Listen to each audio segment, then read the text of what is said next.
The Intel Core 2 Duo E4600, released back on October 21st, 2007 at the price of $133 US, just over $165 US today. It was effectively a cut-down Core 2 Duo E4600, which released back in July 2006, as it was exactly the same chip, just with half of the 4MB of L2 cache physically cut off, leaving 2MB in total to go along with the 64KB of L1 cache per core. Physically removing half of the cache also cut down the transistor count too, from 291 million on the full Conroe-based E6600 down to 167 million on the E4600, both being based on the same 65nm fabrication process. Intel called this cut-down Conroe architecture Allendale. Like the E6600, the 4600 ran at 2.4 GHz and was a dual-core CPU with no hyperthreading and carried support for DDR1, 2 and 3 RAM. Today we'll go through some modern and some older games, along with some production-based benchmarks as well, such as 7-zip compression and decompression, Blender tile-based rendering and H.264 encoding with Handbrake. And for all of the benchmarks today, all power savings are disabled within the BIOS to allow the CPU to perform as best as it possibly can. First up is GT5 at 1080p on the lowest settings, 16x anisotropic filtering and in DirectX 11 mode. And before we get into it, looking back at my notes for this, I see one line in particular which describes the E4600's performance in GTA 5 perfectly, and that line is f***ing awful. For starters, story mode takes an age to load, and only loads if you have the GTA 5 executable's priority set to high in Task Manager. And even when it does load, micro-stuttering is awful throughout the game, and there are some pretty bad lockups too.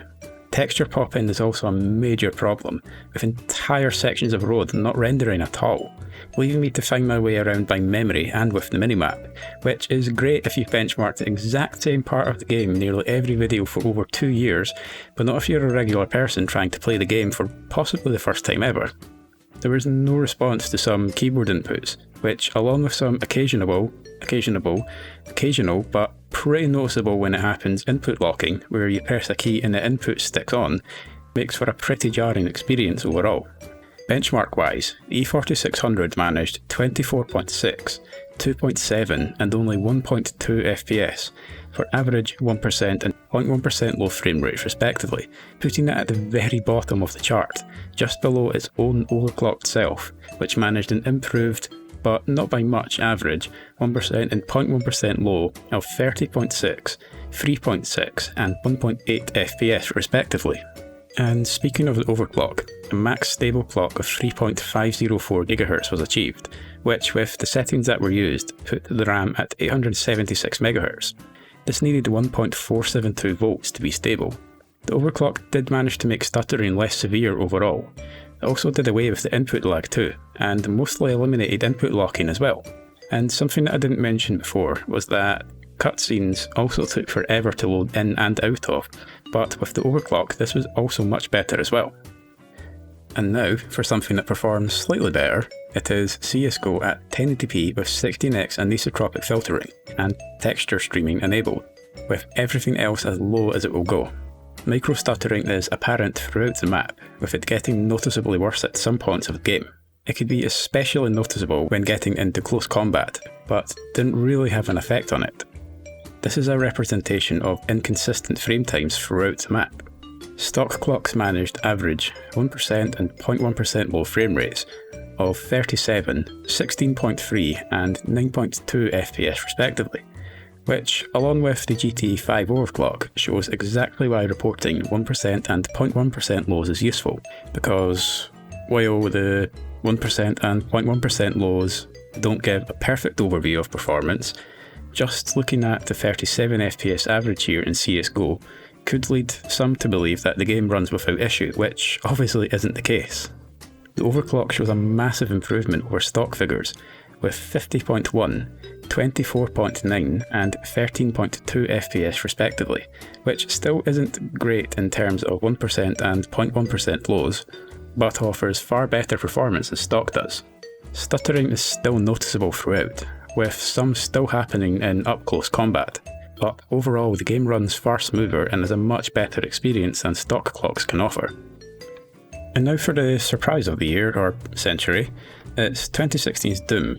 This is running at 1080p with the lowest possible settings, and 16x anisotropic filtering in OpenGL mode only, as Vulkan just will not load at all. There was noticeable micro stuttering throughout, however gameplay was still perfectly enjoyable. There were occasional dips below 30 FPS, and the stutter did get noticeably worse in the latter few minutes. But given that this is the newest game release date-wise in the tests today, I'd say it far surpasses expectations by still being playable and enjoyable. The benchmark shows average, 1% and 0.1% low frame rates, 42.5, 18.7 and 10.4 FPS respectively. This didn't improve overly much with the overclock, and performance was in fact pretty similar to stock, despite an increase in benchmark figures to 48.7, 23.2 and 13 FPS for average, 1% and 0.1% lows respectively. Frame times overall were in fact more consistent than stock clocks, however you'll be hard pressed to notice this. Lastly, before we get on to the more production focused benchmarks, is Crysis, which, to go against the gaming community's usual assumption, actually runs reasonably well. Or rather, it runs well once the 4600 is overclocked, that is. More on that later. It's running here in 64-bit DirectX 9 mode and at 1080p on the lowest settings possible. I'm using DirectX 9 instead of the default DirectX 10 mode because for whatever reason, most likely due to the age of the game compared to Windows 10, the game is locked to a screen refresh rate of 25Hz. At stock, the game runs relatively well for the most part, but has a few minor stutters here and there. Using the binoculars generates some pretty noticeable stuttering, which smooths out once you stop using them. There was significant stop-start stuttering in the latter few minutes of the test, where the micro stutter also got quite noticeable. Everything up until that point though was surprisingly great. 66.5, 21.5 and 6.8 FPS was what stock clocks managed for average 1% and 0.1% lows, which showed just how bad the stuttering in those latter few minutes got. The improvement from the OC though was huge, with percentage increases of 25.11, 76.28 and 195.59% to average 1% and 0.1% low frame rates respectively. This is massive, and it changes the latter few minutes of the test immensely. Stuttering there is reduced significantly, and the stop-start stutter that I saw is gone completely. There is still some stuttering when using the binoculars, but this is also vastly improved as well. There is actually a little more stutter in some places, but overall the improvement is huge. 7-Zip's compression benchmark is first up for the more production-focused benchmarks. This is using 7-Zip's built-in benchmark, which I run in blocks of 3, with each block consisting of 4 runs of the benchmark, with an average being taken from each block and then those results averaged together for the final result. This result is in MIPS, or millions of instructions per second, with a higher score being better. Stock Clocks has the E4600 right at the bottom of the chart, with 4,198 MIPS, 15.1% down on the 2.93 GHz Pentium E6500K, which was released in China only just over 3 years after the 4600. The overclock pushes the 4600 up to 5,382.33 MIPS, 28.21% over what it managed previously. This is also now only 7.33% down on the 6500K, which was overclocked to 3.92 GHz itself.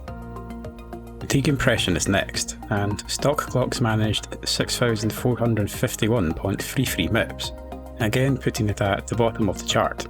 The 4600 with an overclock sees a decent increase in score of 42.2%, up to 9,174 MIPS, which puts it 9.56% down on the overclocked 6500K, but 4.63% up on the quad-core Xeon E5310 from a few videos ago.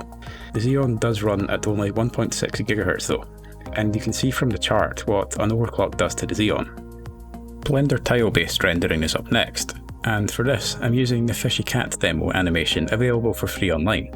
This is a relatively simple animation compared to what most people might use Blender for, but should hopefully give you a good idea of what basic animation and rendering is like. The benchmark was run 3 times, each time rendering a single frame, then taking the time it took to complete the render in seconds and averaging them out to get the final score.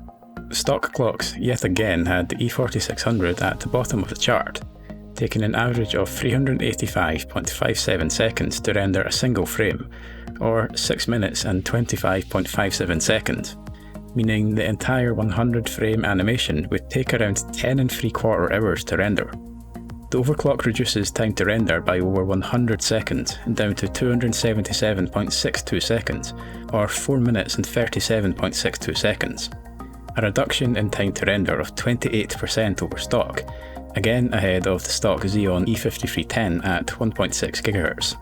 Handbrake is last up before getting into power draw at load and at idle, and for this I take a 1440p 60fps video that was uploaded to the channel previously, the Athlon 2 X4640 review from a while back, and encode it down to 1080p 60fps at 20 megabits per second using Handbrake's CPU only H.264 encoder, with the AAC audio passed straight through to the output file. The E4600, and this should come as no surprise now, is at the bottom of the chart again, taking 138.68 minutes, or over 2 hours to render the video, 33.69% down on the nearest entry in the chart. Time to encode drops significantly by 30.08%, down to 96.96 minutes, which is still just over 1.5 hours. This is also 1 minute faster than what the 1.6 GHz quad-core Xeon E5310 managed. Finishing off with power draw, and for this I use a physical clamp meter to measure power draw down the CPU power cable. This gives a true power reading before any losses caused by the VRM are taken into account, giving a far more accurate measurement than software can provide. It's impractical, for me at least, to measure power draw in Handbrake due to just how long the benchmark takes to run, which from previous testing does actually pull a little bit more power than the Blender benchmark. So due to that impracticality, for full load power draw, the measurement is taken during the Blender FishyCat benchmark. And finally, this is a chart that the 4600 isn't at the bottom in, with a full load power draw of 29.98 watts, plus or minus 3%. The 4600 is only 1.5 watts more thirsty than the E6500K at stock. This is outside of margin of error, so this is a genuine increase in power draw. The 4600's power draw shoots up by 151.77% to 75.48 watts, plus or minus 3% with the overclock, putting it pretty much equal to the overclocked Xeon E5310 for power draw, despite the 4600 finishing the benchmark over 50% slower than the Xeon did, showing just how inefficient the E4600 becomes once it's overclocked. Idle power draw is last up, and stock clocks has the 4600 pulling 22.11 watts, plus or minus 3% down the CPU power cable, which goes up by 9.63% to 24.24 watts with the overclock, which also puts it almost 5% up on the stock Phenom 2 X2550 Black Edition. So to conclude the benchmarks, the 4600 performs pretty much as I was expecting, especially in GT5. As you saw, that was absolutely awful, and I'm not going to repeat what I said about just how bad that was. But yeah, the 4600 in GT5 was terrible, even with an overclock. CSGO, I was expecting that to have issues too, because despite being a now 8-year-old game, CSGO with all the updates it's had since then is often difficult to run well, at least on a Core 2 Duo, or several other Core 2 Duo CPUs. Major surprise for this video though, for me personally at least, was just how well Doom ran. I mean, that game was only released 4 years ago, and the E4600 is not a Conroe, but an Allendale based CPU released in 2006 or 2007. And for that to be able to run a game 9 or so years older than itself to playable standard is insane, and that truly was a massive surprise. Crysis as well, because it actually ran really well too, and you saw just how much of a difference the overclock made to the performance there. So despite the 4600 performing about as I was expecting in the games, minus Doom and Crysis, I am actually really surprised with just how well the 4600 actually did during the tests today. That is, if you forget about just how bad it was in some of the production benchmarks, that is. And to finish off the video for today, I'd like to give shout outs to Patreon supporters ShadowInTheVoid and Peter for helping to make all of this possible. So everyone, if you enjoyed the video, please leave a comment and a like, and you could subscribe to the channel as well if you'd like to see more content like this. And if you'd even like to support me in creating these videos, you can support me through Patreon at patreon.com/BenchyTests, or through Ko-fi at ko-fi.com/BenchyTests. And remember, the Ko-fi in the web address has a hyphen between the KO and the FI. But if you do decide to become a patron of mine, you'll also gain early access to all of my videos 3 days before the public do. So thanks again for watching everyone. Hopefully I'll see you next time.